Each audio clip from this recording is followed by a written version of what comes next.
Hi guys, welcome back to my channel. Today I'm going to show you how you can enable Get Me Up to Date features on Windows 11. So if you will keep update on Windows 11 to keep your Windows 11 operating system secure and updates in Windows Defender and security and keep fix some bugs, you need to go up to date and enable this feature. You can click Windows Start icon and go to the settings. Click on Windows Update and you can search for advanced options, and here we go. You can try to enable Get Me Up to Date. Restart as soon as possible, even during active hours, to finish updating. You can get notified about 15 minutes before restarting. So Windows can make sure this device is on and plug in, so you can turn this on.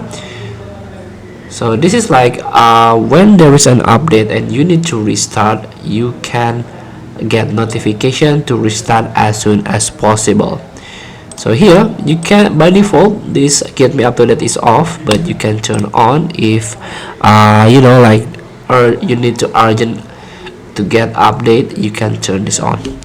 Feel free to try. Thank you for watching. Don't forget to comment, like, and subscribe, and also click this button below. See you in the next video.